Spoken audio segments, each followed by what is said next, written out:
Okay, everyone, we're ready to start. In alhamdulillah, wassalatu wassalam ala rasulillah, amma ba'ad. On behalf of the Arabic Gems Institute, I would like to welcome all of you to today's webinar, which is based on a course which Ustad Ola teaches, which is called Arabic for the Qur'an. So tonight, inshallah, you will be undergoing a very small section, a taster session of this course, inshallah ta'ala. So we're just waiting for participants to join. We have a very large amount that did register for this seminar. So we want everyone to have an opportunity to attend the full seminar, inshallah. So we hope and pray that you had a very productive Ramadan. And inshallah, this was a month when many of us are connected to the Quran. And generally speaking, the Arabic Gems Institute launches this course straight after Ramadan, as we know people want to try and develop their connection to the Book of Allah subhanahu wa ta'ala.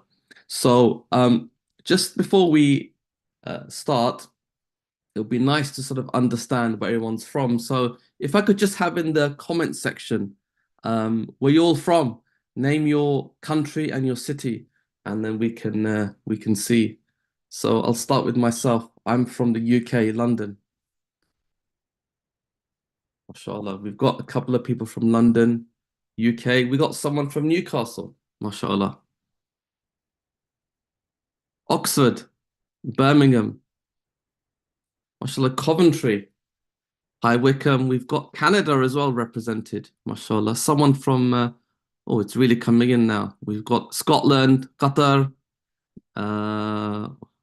We've got Hackney, South Africa, Cairo in Egypt, Singapore, Trinidad and Tobago, mashallah. So we have a very strong international audience here today, mashallah.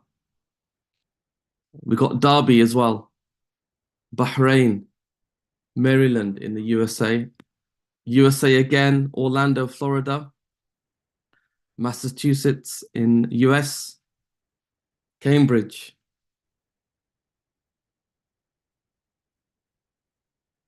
Just a question. Yes, audio for participants, attendees is muted. Only the panelists will be able to talk. If you have any questions, you can post them on the online chat, however. So without any further delay, we will begin tonight's seminar. Before we start, I just want to give a bit of a background to Ustada Ola. Ustada Ola Shabaki, she's the founder of the Arabic Gems Institute, which was founded in 2007. And Ustada Ola has been studying the Arabic language for best part of over 20 years. She done a degree in Arabic at the SOAS University, and she began teaching Arabic grammar from the second year of the degree to friends and to students from other disciplines at university. Facilitating a journey of students through the Arabic language has been and continues to be for amongst the most rewarding memories that she has, and she prays to Allah subhanahu wa ta'ala that He accepts those efforts from her. Sister Ola's life then moved out of the UK for a while, and she found herself with the opportunity to do a master's in Arabic linguistics from the International Islamic University of Malaysia, where she lived for 2 years. At the master's level, which was taught entirely in Arabic, Ustada Ola had the opportunity to develop her appreciation of the intricacies of the language and for the first time actually witnessed the miracle of the Quran for herself. It was a fascinating 2 years which culminated in development of the Arabic Gems website, which you can check out, an attempt to give English speakers the opportunity to witness what she had witnessed of the miraculous nature of the language and prose of the Quran.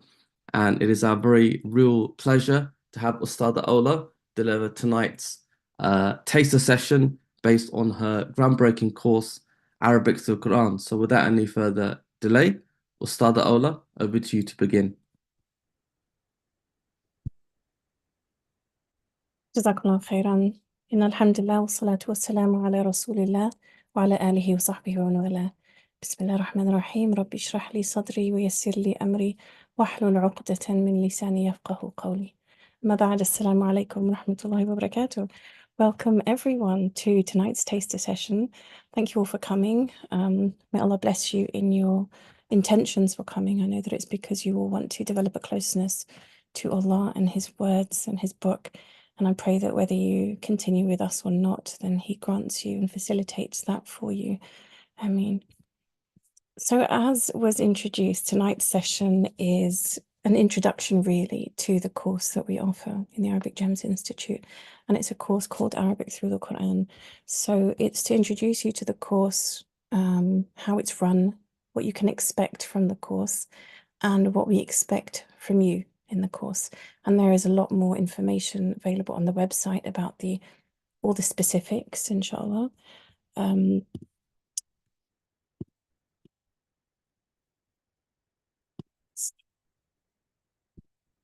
If I, Bismillahirrahmanirrahim, I'm going to share my screen. This is a taster session that is based on the first lesson of the course that we teach. There are many elements to the lesson, but in the first session, if I can just, there are a number of elements that we go through, and because it's a taster session and there's lots of different things that I want to talk about, we're only going to go through a few of them today. So typically, I would give quite an extensive introduction to language. I would talk about definiteness and indefiniteness in the nouns. I would talk about the gender in nouns. I would talk about adjectives, and I would talk about simple nominal sentences. Now, you might be thinking, oh, gosh, that's quite a lot to do in one lesson.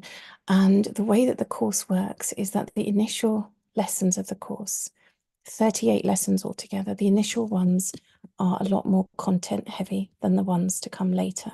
And that is so that you get the most information towards the beginning of the course, and you then have the opportunity to consolidate that later on, inshallah. So every lesson is recorded. If you find that you are sort of losing focus or concentration throughout the lesson, then you're always able to stop the lesson, leave the lesson, and go back to the recording later on. Or even if you stay until the end, you can always return to the recording to sort of go over bits that you've missed, inshallah. Because of our time constraints today, the only part I'm going to talk about is indefiniteness and definiteness in nouns. And then I'm going to introduce you to the other elements of the course. So this is to give you a feel of how the actual classes are taught. As it is right now, your videos will be off, mine will be on, and the chat box will be enabled. So you'll be able to type a lot, but you won't be able to talk during the lesson, and that's just to keep the flow, let's not be disrupted. But you will have chances to talk in other parts, which I'll talk about later on. So what is the Arabic Through the Qur'an course actually? Well, it was when I came back from my stint in Malaysia doing my master's, I came across this book called Arabic Through the Qur'an, written by Professor Alan Jones, who is a Professor Emeritus of Arabic language at Oxford University. And as an educator, going through this book, actually, I was able to see the genius in the way that he had formed the book.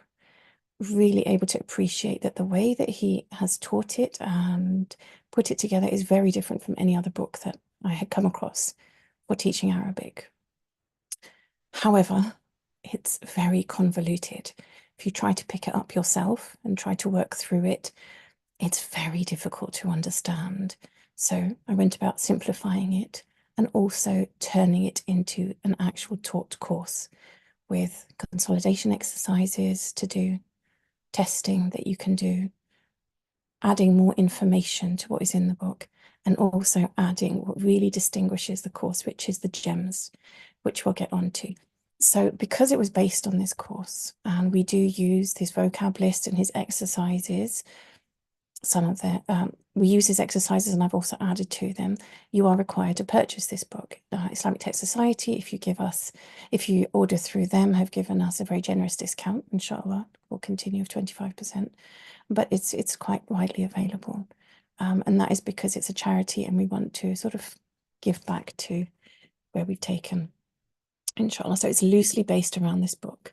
Now, as I said, I normally start with an introduction to language, but I'm just going to simplify that a bit today by saying that in any language that you learn, there are three main elements that put it together. The first are the phonemes, and these are the building blocks of a language, the basic sounds, things like a, ba, ta, tha. This is one of the things that you need to come to the course already knowing. We ask that as a prerequisite of the course, you only need to know the alphabet and how to read it. And it doesn't even have to be super fluent, because as you use the language, you will then increase in fluency in that. But I don't spend time teaching you the alphabet. The second thing that any language comprises is the morphemes. And these are the smallest units that carry meaning. For example, the word dogs has got two morphemes in English. The word dog, which refers to the four-legged creature, and the S at the end, which indicates that it's a plural. So these are basically the words of the language. This is something that you will be required to learn weekly. You will have a weekly list of words to learn, but again, as adults, I'll expect you to do that alone, and I'll talk about that a little bit more later on. So I don't teach you the words, but I will give you words I expect you to learn, and I will test you on them weekly. And then the third part is what people generally refer to as the grammar. And this is comprised of two elements. Firstly, the semantics, which is the meanings that you derive from words as they are put together in a sentence. And also the syntax, how words are put together in a sentence. Okay, so three elements, basically the letters, the words, and how you put them together to make meaning. Now, I've been asked by many people that they've seen lots of courses that teach the Qur'an just by learning words. Learn these 80% of words, 80% of words in the Qur'an, and you will unlock all the meanings. So why can't I just learn the words? Why do I have to learn the grammar as well? Well, this is a very small demonstration of why you can't just learn the words. If I told you that the word dhalika means that, the word yawm means day, and the word asir means difficult, and then I gave you the following sentences: dhalika yawmun asirun, dhalika al-yawmu al-asiru, dhalika al-yawmu asirun.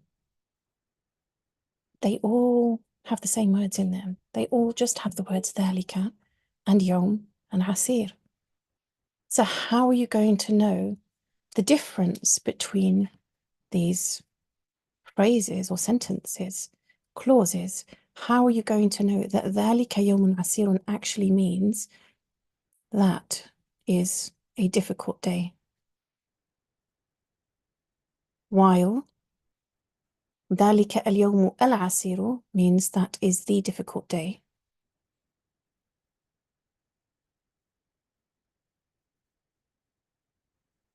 And dhalika al-yawmu asirun means that day is difficult. It's not enough just to know the meanings of the words. You have to know the syntax and the semantics, the grammar, to be able to distinguish and to be able to dissect a sentence and know the difference between, and know how to translate it correctly. And it's only through the grammar that I would be able to know that that is a difficult day. Is dhalika yawmun asirun, while dhalika al-yawmu asirun means that day is difficult. And these might be, you might be like, oh, these are very basic, rudimentary, easy sentences. But you come across these in the Qur'an, and this is a message from Allah. You have to remember that every single letter in the Qur'an has been perfectly chosen and specifically chosen by Allah to be in that place.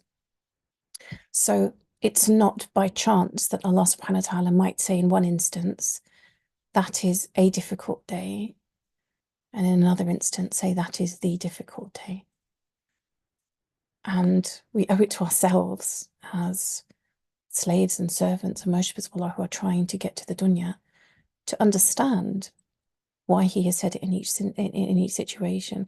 And this is something that we try and work towards understanding on the course. So this is why it's important to also learn the grammar. And it's not sufficient to just learn the words.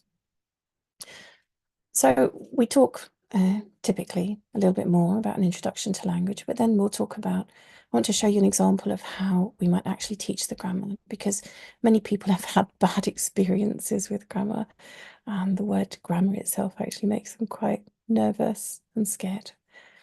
Try and simplify it as much as possible, and I try and make sure that everybody understands before moving on. And again, I'll talk about what happens if you haven't understood. I'll talk about that a little bit later on. So the first thing that we'll talk about in lesson 1 is nouns and their definiteness and indefiniteness. Now in English, there are typically 4 major classes of word: nouns, adjectives, verbs, and adverbs. Quite different in Arabic. In Arabic, we have only 3. We have nouns, which is called an ism. We have verbs, which is called a fi'l. And we have particles, which is called a harf. What's happened to adjectives then? Well, in Arabic, adjectives come under the category of ism, nouns. So that's that. Anything that is not a noun or a verb, a noun being a physical, a person, place, thing, or idea, a verb being an action that is defined by an element of time. Anything that doesn't come under these categories is then put into the harf, particle category. And that is actually the definition of the harf. Anything that is not a noun and not a verb is a harf. Now, when it comes to nouns, every noun has to be definite or indefinite. And if you think about it, this makes logical sense. So you would say either, I ate the apple. It's a specific apple that you're talking about. I would only say it to somebody who knew which apple I was referring to. It would be useless to say to somebody who's got no idea which apple I'm referring to, I ate the apple, because they would say, which one? Why are you saying that apple? So that is what is known as a definite, something that is known, defined, and specific. Or I can say, I ate an apple. This is something that's indefinite. It's unknown. It could be any apple. It could be anyone. And it doesn't really matter, perhaps, which one it was. What about if I said I ate his apple? Would you say that that was definite or indefinite? His apple.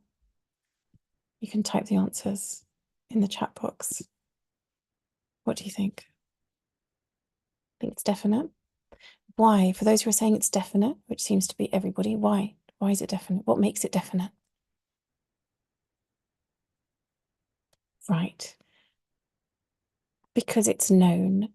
You know who it is. It's a specific one. Exactly. So when you say his apple, that makes it definite.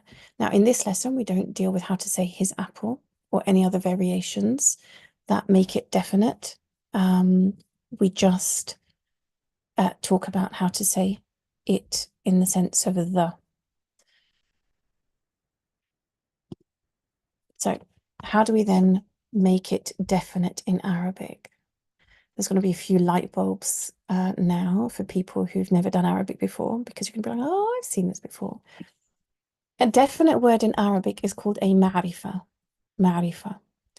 And the most simple way of defining a word in English is by saying the, putting the in front of it. The way that we do this in Arabic is by attaching al. to the front of it. And if you recall in the Qur'an, al is always attached to the word. For example, al-kitab. There's never a gap, al-kitabu. Whereas in that, it's a specific word. Sorry, whereas in English, it's a specific word that is separate from the noun that comes afterwards. In Arabic, it's attached, al-kitabu. So when you see al, that means the word is definite. For the word to be indefinite, which is called a nakira in Arabic, in English, the easiest way to make a word definite is by putting a or an before it. Okay. Whereas in Arabic, the equivalent of a or an is the tanween. So when you have seen a tanween at the end of a word, that word is an indefinite word. Okay, it means a or an. If it doesn't have a tanween, it will have one of the vowels on their own, either a kasra, a dhamma, a fatha, or in the case of verbs, a sukun. But it's only when that vowel is doubled at the end of a word that indicates that it is indefinite. You will never find the tanween anywhere else other than the end of a word. It has to be at the end because it's a marker of indefiniteness. So you're either going to have an al at the beginning of a word, and this is the most simple form, or a tanween at the end. The al meaning the tanween meaning a or an.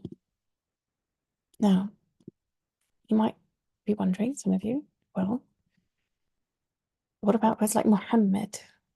The word Muhammad, it's a proper noun. It refers to a specific person.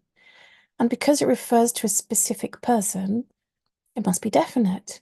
And yet, goes against exactly what you're saying, Ola, it's got a tanween at the end. The reason for this is that tanween was not always, in the past, it didn't always mark indefiniteness. In the past, it used to simply mark the absence of the al at the front. And that's why on some proper names, you will find a tanween, even though they refer to a specific person. Okay, I've had people wonder that in the past, so that's just to clear up any thoughts you might have later on. Now, how do we then make an indefinite word definite with the? Very simply, you take the indefinite word, for example, biladun, meaning a town. You drop one of the final vowels of the tanween. So biladun, actually, even though it has this symbol on the end of it,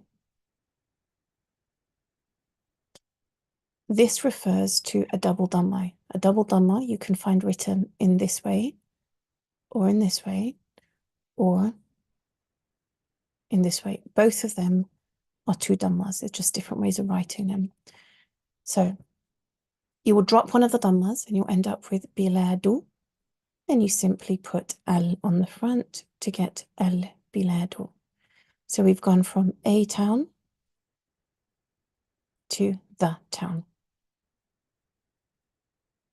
And the opposite, to make a definite word indefinite, for example, ar-rasulu, the messenger, you simply drop the al, in which case you could get rasulu, and then you double the final vowel, rasulun, a messenger. That's how easy it is, mashallah. Okay, so if ar-rasulu means the messenger, rasulun means a messenger, biladun means a town, and al-biladu means the town, what does al-kitabun mean? What's the meaning of al-kitabun?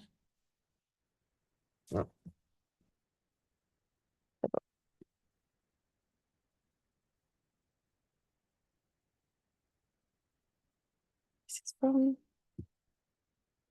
Jamila. That's right. Okay, so Some people are saying it's wrong. Some people are saying it means the book. Right, so we have a combination here. We have a combination of al at the front and a tanween at the end. So this is a very confused book. Doesn't know if it's definite or indefinite. You cannot have both markers. It's impossible for a word to have al at the front and tanween at the end. This is like saying the book or a book. Okay, so never, when you're writing, never put al at the front and tanween at the end. This is completely wrong. It would have to be either al-kitabu to mean the book or kitabun to mean a book. Okay.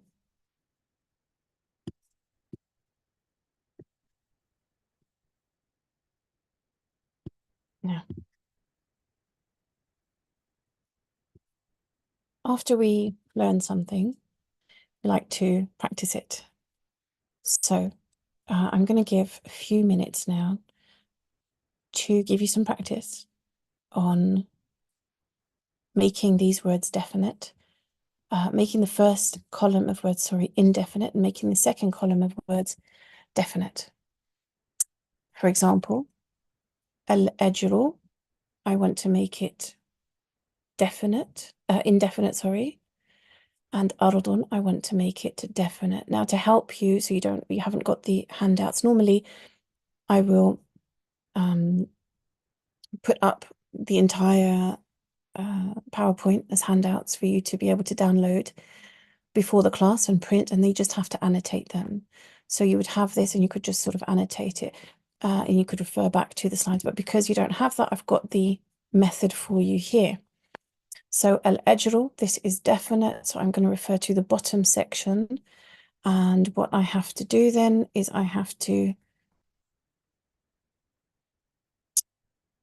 drop the first al, which would make ajru, and then double the final vowel to make ajrun. And for ardun, it would be dropping the final, one of the final vowels, ar, do, and then putting al on the front, al, ar, do, okay? If you do that for all of them, please, and then we'll have a look at the answers later on, inshallah.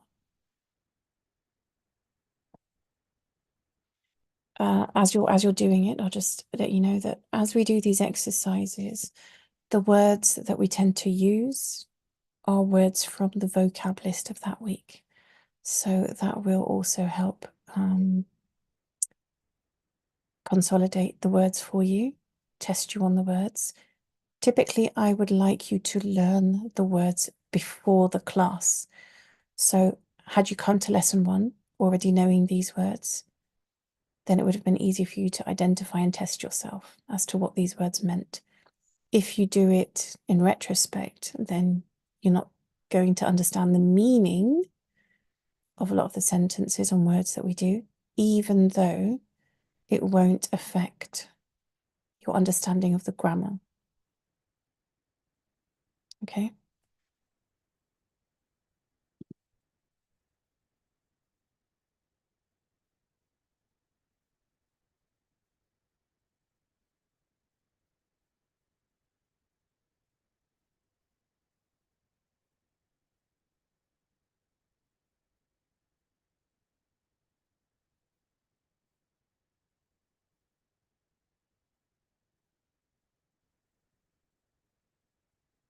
So also in class, I would typically go through the meaning of all the words together, and we would see what they meant and ask you.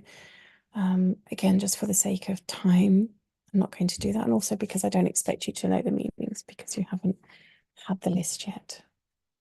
Okay, I'll just give 1 more minute, inshallah.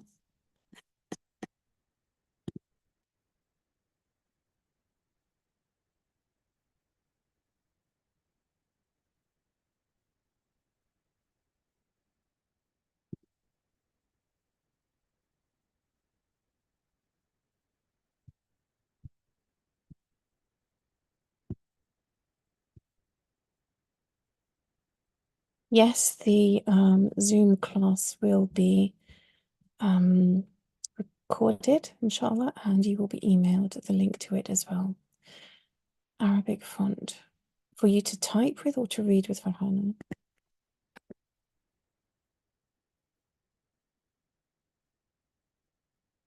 I think you have to install it. There is an online Arabic keyboard that you can also use if you just type online Arabic keyboards as well, inshallah. I will give all the information that is of the questions being asked towards the end, inshallah. So, how does this change the meaning of a word? Well, one means the. For example, al-ajru would mean the reward, while ajrun would mean a reward. So remember, al at the front means the, while tanween at the end means a. Okay, let's go through the answers, which are on this slide. If you please compare the answers that you got with the answers on the screen, and also let me know where the mistake is. One of them has a mistake. It's actually there's actually two mistakes, but three mistakes. There are three mistakes in this.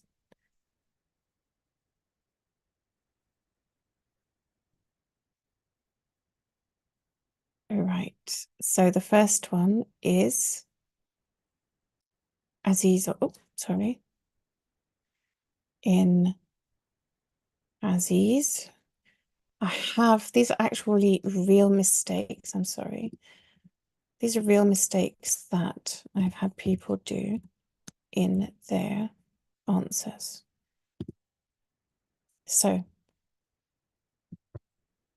al-ayatu, the sign, the verse, ayatun, a sign, a verse.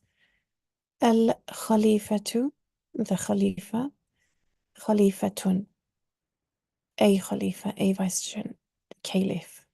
Al-yawmu, the day, yawman, a day. Al-shadidu, the mighty, shadidun, mighty. Al-aminu, the trustworthy, aminun, trustworthy. Al-azizu, aziz. So, what's gone on here? What's gone on here is that the student has not really paid attention to the letter that is in the word and rather gone by the sound. Perhaps they don't pronounce the ain properly, so they went with how they think it should be, with an alif instead of ain. So it should be azizun, like this. Azizun. Ardun, earth, or an earth, al-ardu, the earth. Fawzun, a victory, al-fawzu, the victory. Wasi'un, wide, al-wasi'u, the wide. Karimun, generous. I know somebody mentioned this before.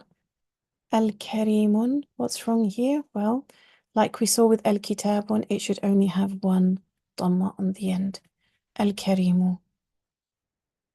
Majidun, well, in their haste to write the answer, they've forgotten a whole letter. In this instance, it doesn't change the meaning, but in other instances it will. So do make sure that you have all the letters. It should be al-majidu.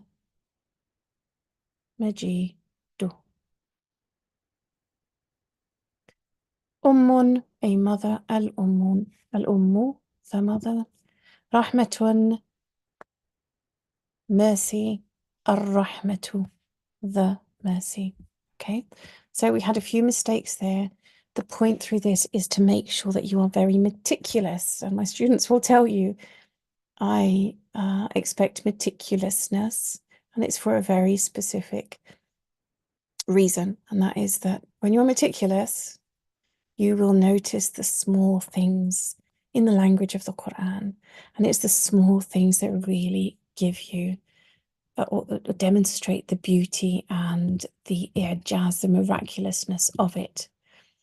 Now, we've gone through some practice based on what we've learned, but what I also like to do is try from the first lesson to inculcate a mindset of using that information where possible to then unravel and uncover certain deeper meanings of the Qur'an. At the same time, I understand that some people have done some Arabic before and I don't want them to get bored. So what I will do is I will sometimes include a little bit more depth to the lesson for those people who might have already done it. For newcomers, for newbies, it is not imperative that you learn or understand this now. You could always go back to it later on. But this is just to give a little bit more depth. So, for example, there are different types of al. We can use this as we're looking in the Quran. There is something called al-ahdiyya, which are words that are already known. Already known. For example, it could be something that has already been mentioned previously in the ayah. Allah subhanahu wa ta'ala says in Surah Al-Muzammil, Inna arsalna ilaykum. Indeed, we have sent to you Rasulan shahidan alaykum, a messenger as a witness over you. Kama arsalna, just as we have sent ila fir'auna, to Fir'aun, Rasula, a messenger. فَعَصَى فِرْعَوْنُ الرَّسُولَ. So Pharaoh disobeyed the messenger. So why was it mentioned with, why was the word Rasul mentioned with tanween? Tanween meaning indefinite, a messenger. Kama arsalna, just as we sent a messenger to Fir'aun. But then later on mentioned with al, the messenger. So Fir'aun disobeyed the messenger simply because the messenger has already been mentioned in this ayah previously. So it's referring back to that messenger that is known and mentioned. So this kind of al we would call al-ahdiyya because it's already known. Another kind of al-ahdiyya is when it's known to everybody. I don't need to qualify any further because as soon as I mention it, you know what I'm referring to. For example, in Surah Yasin, Allah subhanahu wa ta'ala says, La shamsu yanbaghi laha an tudrika al-qamar. It is not yanbaghi for the sun to overtake the moon. If I say the sun and the moon, everybody knows what I'm talking about. There is only one sun and there is only one moon. So this is also al-ahdiyya because it's referring to a word that's already known. And then you have another kind of al, which is the generic al-jinsiyya. And this generalizes a common noun. For example, وَخُلِقَ الْإِنسَانُ ضَعِيفًا. And man was created weak. It's not referring to a specific man, but it's referring to all men, as in humankind, mankind. It's making it general. So these are some of the functions and uses that an al can have, and it's useful to keep an eye out for them and try and test yourself when you see an al. Oh, why is this al being used here? What kind of al is it? Because later on, as you progress in your Arabic studies, inshallah, it will benefit in understanding the balagha and the deeper language of the Quran. But as I said, I like to try and get you to use the knowledge that I've given you in order to deepen your appreciation of the Quranic language. And this is the part that all students love the most, and it's the part that I love the most, and that is the gems. Okay, so based on our understanding now of the difference between al meaning al meaning a definite word, and tanween, meaning an indefinite word. It now shines a completely different light on this ayah. Now, the funny thing about this is that most people, when they talk about these ayat, فَإِنَّ مَعَ الْعُسْرِ يُسْرًا, what they talk about is the repetition of it again. In Surah Ash-Sharh, Allah subhanahu wa ta'ala says, فَإِنَّ مَعَ الْعُسْرِ يُسْرًا, and it's repeated, isn't it? إِنَّ مَعَ الْعُسْرِ يُسْرًا. And this is what they focus on, the fact that that means that with two difficulties, there is one ease. But what is not frequently mentioned is the fact that the word al-usr has got the L on the front, while the word yusra has got a tanween on the end. And what does that do to the ayah? How does that affect the meaning? Well, it's saying that with a known, definite difficulty, and you have to realize that when something is known and definite, it's limited. For example, if I say to you, the apple is on my desk, it's limited. It's just the one apple. It's defined. It's known. But when something is indefinite, it's actually unlimited because it could go on forever. You don't know. So when Allah subhanahu wa ta'ala has defined al-usr, what he's also saying is that the difficulty that you have will be limited. It's only there for a short period of time, and then it's going to end. And if you have patience with it, then what you will get after that is an unlimited, unknown, indescribable, undefined amount of ease. And that's what you get just from knowing the signification of al and tanween. Okay, let's look at these ayahs from Surah Al-Ikhlas. قُلْ هُوَ اللَّهُ أَحَدٌ اللَّهُ الصَّمَدُ. What do you notice here now? Without me saying, I'm not going to, you don't need me anymore for this. You should be able to interpret it yourselves. What do you notice here in terms of definite and indefinite words? Possibly you might never have noticed it before. Look at the words. Did Allah subhanahu wa ta'ala say, قُلْ هُوَ اللَّهُ الْأَحَدُ, Allahu as-Samad? Or did he say, قُلْ هُوَ اللَّهُ أَحَدٌ Allahu Samadun? No. One of the words is definite and the other one is indefinite. Now you need to tell me why. Why do you think that's the case? What do you understand of it now? Just from this 40 minutes that we've been talking with one another. Why do you think, what do you gain from that now?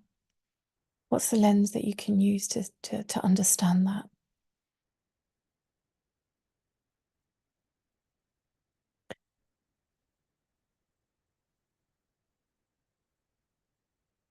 There is only one Allah, okay?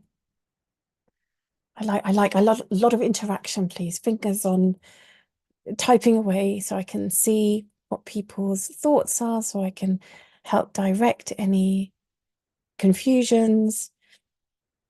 What do you think?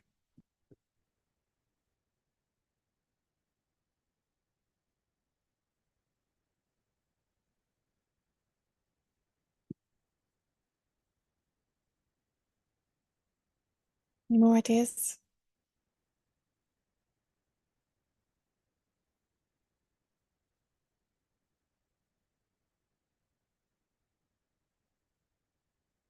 Okay.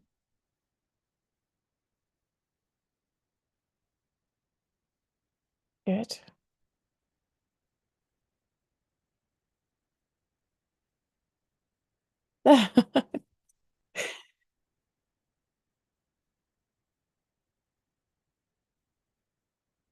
Good, mashallah.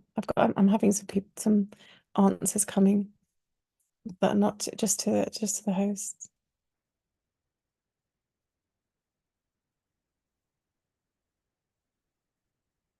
Right. So the word ahadun, subhanallah, being indefinite, means that he is, as we said, indescribable, indefinable. And that complements the meaning of ahad, of one, because you cannot define, you cannot limit, you cannot know or comprehend something that is unique, and there is nothing like it. So had he said, Qul huwallahu al-ahad, it wouldn't have carried the same indefinability as it does by it being indefinite. It wouldn't have connoted the same uniqueness if it was definite. It wouldn't have shown the, yes, the limitlessness of his uniqueness, because you would have then defined it, you would have constricted it. But by keeping it indefinite, that shows that you cannot, it's impossible to have anything like him, subhanAllah. And then Allahu as-Samadu, Samad being eternal. And it's a definite eternalness, eternity. It's something that is definitely going to go on forever and ever. SubhanAllah. So just by looking at words, whether they are definite or indefinite, you can start to glean a deeper understanding and appreciation of Kalamullah as you're reading the Qur'an. And this is something that you can do straight away, and we try and do this in every single lesson. Another example that my students know that I love to death is these verses from, or this clause, these 3 words from Surah Ibrahim. لَإِن شَكَرْتُمْ لَأَزِيدَنَّكُمْ. If you're going to read the translation of the Quran, you would see it saying something along the lines of, if you give me thanks, if you give thanks, I will give you more. And it's a lovely message, mashallah, just like all the messages in the Quran. But you would read it and then you would go on to the next ayah, you would go on to ayah number 8, that's Surah Ibrahim, and then ayah, and you wouldn't necessarily stop and ponder it. And sadly, that's because of the limitations of translation. What am I saying? I'm saying that in these 3 words, Allah subhanahu wa ta'ala really, really wants us to stop and think and apply and digest and internalize the message. And how do I know that? Why can I say that with such surety? Because if I was going to say something to you that I really wanted you to pay attention to, if I was talking to you, I might really stress it in my voice with the intonation of my voice. I might bang my hand on the desk as I'm talking if I really wanted to get your attention. I can't do those things when I am writing. Those are things that I can do with my voice. When I'm writing, I can emphasize what I'm saying in different ways by using words of emphasis. For example, when you've read the Quran, I'm sure you will have read words like indeed, verily, certainly, things like that. But how many times can you say that in one clause? It starts sounding very wordy and clumsy if I was going to say certainly, if you definitely give me thanks, I will indeed give you undoubtedly more. You can't do that. It doesn't sound good in English. And yet, that's exactly what Allah subhanahu wa ta'ala has done in the Arabic. There is a principle in speech generally, but specifically and definitely in the Quran, that when you are talking to somebody and you think they're going to doubt what you're saying, you will emphasize it.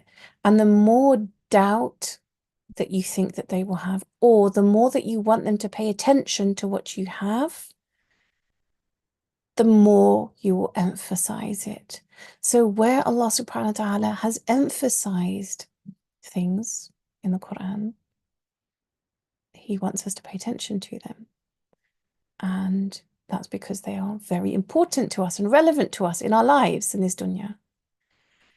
Now, in these 3 words in this message, He's actually used 4 different modes of emphasis. 4 emphatic particles in just 3 words. So how much does Allah subhanahu wa ta'ala want us to pay attention to these words? And yet, when we read the translation, we will only get 1 at most. So the rest is lost on us. As we progress through the course, specifically in term 3, we learn which ones they are and how to identify them so that you can look out for emphasis in ayat, and where it's emphasized, you can stop and you can think, Allah really wants me to take note of this. So this is like a key. This is like a key to unlocking unlimited bounty in our lives. Allah subhanahu wa ta'ala is just saying, all you have to do is just give thanks. That's it.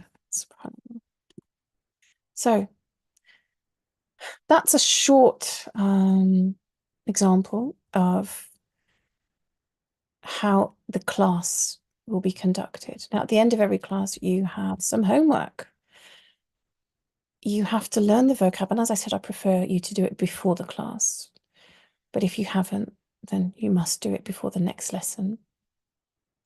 You have a translation exercise. I'm going to talk about each of these in turn as well. You have a translation exercise. This is the beauty of this course, is that we work so intimately with the Qur'an that right from lesson 1, your translation exercise is actually ayat from the Qur'an, or portions of ayat, I should say, because you don't know enough vocab and grammar yet. But every single week, you will have portions of ayat to translate from Arabic into English, which utilize the vocab and the grammar that you have learnt that week. So right from lesson 1, you are working very, very intimately with the Quranic text. You will also have online quizzes called the Vocabulary Quiz and the Grammar Quiz. This is on a platform called Moodle, which I'll introduce. And then you'll have some consolidation homework. And consolidation homework is slightly harder than the translation homework, but really, really helps you to understand and apply what it is that you have learnt. And you will also have, sometimes it's research to do, sometimes it is pre-reading. This is basically to prep your mind to digest what we're going to learn the following lesson. Because if you have some idea, even if you don't know exactly what it is, obviously I don't expect you to know it all, but if your mind has got some idea and some sort of grounding, and it doesn't go into a lesson completely blank about the topic, then it's research has shown that you will internalize and understand the topic better as you're taught it. So I referenced Moodle here, online quizzes on Moodle. Moodle is the learning platform that we use, where you sign up to the course, you will get your login details, and you will be able to access this learning platform. This is where you will have a link to the live class. It's the same link every single session though. So if you just bookmark it, that would be enough. You wouldn't need to log into Moodle. And that's where you will access the handout to print before the class. This is where you will get your homework, which you will also upload onto Moodle and have marked and returned to you. The consolidation homework, when you have submitted it, you will get an answer key that you can use to check. This is also where you will do your quizzes. If there's anything that you don't understand from your homework that you've self-checked, then you are free to ask all the time. Translation homework, this is an example in exercise 1. These are portions of ayat from the Qur'an, and they use the grammatical rules that we have learned along with the vocab that we have learned, and you have to translate them into English. Okay, and as you can see, they're using very similar words. What's the difference between al-kitab al-mubin and kitab al-mubin? You will be able to understand that at the end, inshallah. For the vocab, you will have a list of words to learn, and this list of words can be found in the book that I mentioned at the beginning. Now, not everyone finds it easy to just learn a list of words. This is just a sample. The list varies in length every week.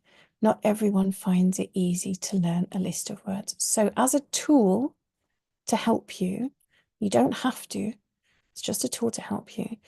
We have uploaded all of the words onto a website called Memrise. Each level in Memrise corresponds to a chapter in the book. So every week you will have to learn one level. And Memrise is a platform that the students have found extremely beneficial. You can hear each word pronounced as you go through it. And Memrise was actually designed by a memory champion. So it follows the model of testing you on words and then testing you on them a little bit later on to put them into your medium-term memory, and then later on going into your long-term memory. Obviously, I am the course designer, so I haven't actually done it, and that's why I have no words learnt. But as you can see, you have a leaderboard, and students really enjoy sort of trying to get themselves up the leaderboard and competing with the other students. But it's a very, very effective way to help learn the words if you find it difficult to just learn sort of from a sheet or just a black and white list. If you have any questions, you can either ask in class. So I try to pause for questions after every section to see if anybody have questions.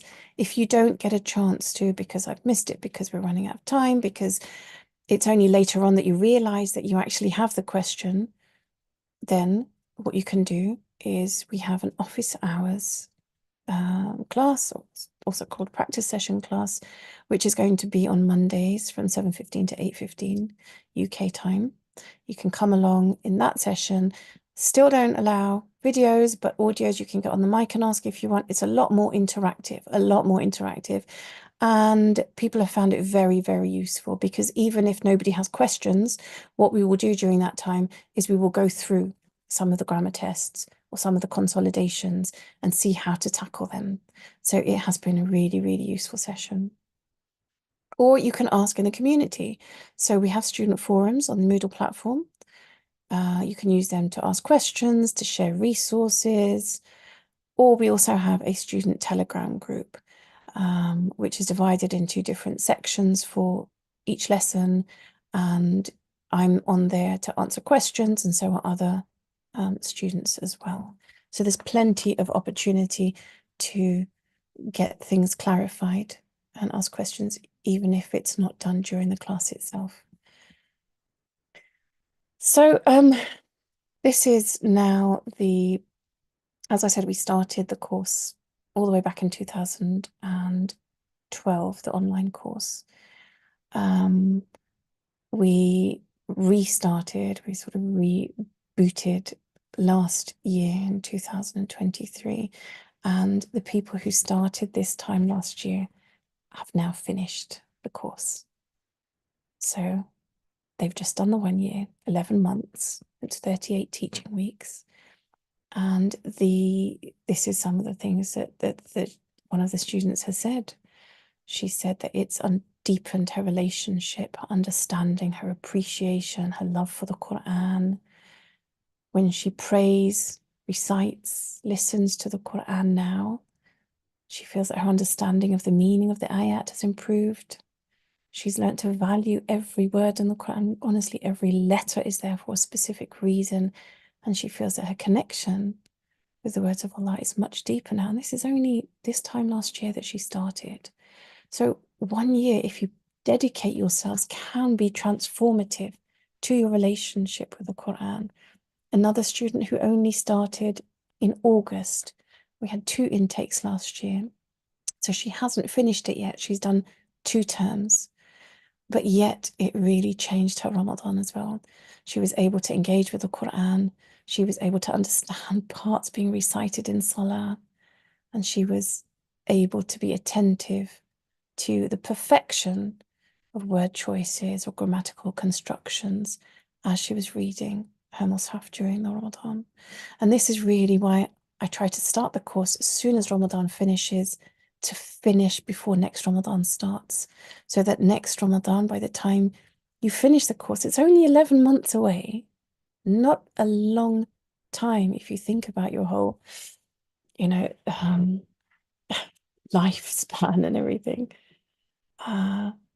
It can be transformative if you put the work in and you put the dedication in and you're sincere to the cause. And when you're sincere, Allah subhanahu wa ta'ala will always be sincere back with you. So today, if you sign up, you'll get 18% discount on the entire course. If you want to sign up, you can go to arabicgems.co.uk/shop, inshallah. And I ask Allah to really put barakah in your efforts, in your intentions. Always be sincere and this is what you want. If you want to do this sincerely, you will put the effort in, and you will see a difference. Bi-idhnillahi ta'ala. Jazakumullah khairan. Are there any questions?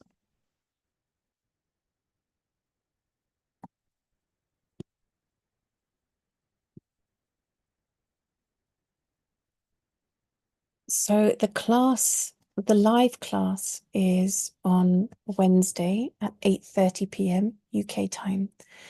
It lasts between 1 to 1.5 hours. Sometimes, especially lesson 1, it goes on a little bit longer. Only mainly lesson 1, I would say. But as I said, if you need to leave and you want to go back and watch the recording, you can. And also, we do break for Salah, for Maghrib Salah, in these months, based on London time. All the information, by the way, if you go to arabicgems.co.uk/courses, you will find all of the detailed information there. In terms of the end of the course, what can you expect? If you consistently follow through, then you will be able to understand about 80% of the vocab and the grammar of the course, inshallah, as you are going through it, bi-idhnillahi ta'ala. In addition to which, you will have an appreciation of the gems as well. It is open to male and female, alhamdulillah. Yeah, it is, inshallah. So yeah, you have 2 sessions a week. One I would say is compulsory, and that is the main live class, which is on a Wednesday at 8:30. And the other additional class, the practice session, is going to be Monday at 7:15. And it's not as, I don't call it optional, but it's actually very, very useful within the time. Any more questions that you might have?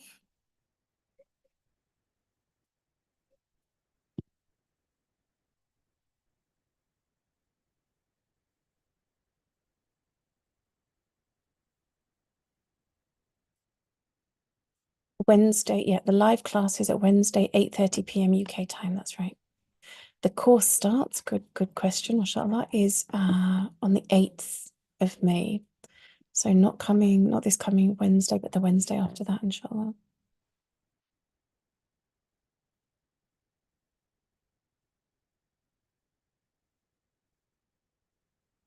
Mahmoud, yes, that's correct. If you keep up with everything, you keep up with the words, the vocab, you do all the homework, then definitely, inshallah. And I would say a minimum. Inshallah. Okay, you're welcome, everyone. Jazakumullah khair for attending. Okay, another important question that was asked. How long does homework take? Well, it varies for everybody. It does vary. I recommend setting aside a minimum of half an hour per day to do your Arabic. And the reason I like starting after Ramadan is because usually people have a set time during Ramadan that they would have used to read their Qur'an. Maybe after Maghrib, maybe after Fajr. If you continue to use that same time that you'd already put aside, and make that your Qur'an time. And even though it's Arabic, you are actually doing Qur'an, so it's your Qur'an time. And just keep that momentum going. Keep that momentum going. Then let your whole family as well know that this is my Arabic time, this is my Qur'an time. Please don't disturb me during this time. It's very doable to do 30 minutes a day. And if you find that you need more than that, then it's to go from 30 to 45 minutes, for example, is not going to be a big effort. But keep that as your time between you and Allah. Purify your intention every single time before you start it. So Allah put barakah in my time. This is something that I really want to do. This is to get close to your words. I want to understand your words and make the dua. And Allah will, inshallah, be able to, Allah, of course, will answer your dua. The book, as I said at the beginning, it's very loosely based on Arabic Through the Qur'an by Alan Jones, but we have our own course notes. Not sure if there's going to be a second cohort yet. There might be, but I would really recommend you don't delay. You might not be alive by the time the second cohort starts. So again, arabicgems.co.uk will be the website to go to, and /shop. The book that you will need to purchase is the physical book, but all of the course notes are digital. Wednesday class is between an hour and an hour and a half. I would say put an hour and a half for it, or in these months, slightly longer, because we do need to break for Maghrib as well. Okay, inshallah. If your question hasn't been answered, then please go to website arabicgems.co.uk /shop or arabicgems.co.uk /courses, and you can learn more about the course there. You can get all the details of everything there as well. Bismillah ta'ala. Jazakumullah khair for attending. I pray that Allah subhanahu wa ta'ala puts barakah in your intentions and in your efforts. Jazakumullah khairan. So I think admin is going to close the session now. Wassalamu alaikum wa rahmatullahi wa barakatuh. أقول قولي هذا واستغفر الله لي ولكم ولسائر المسلمين.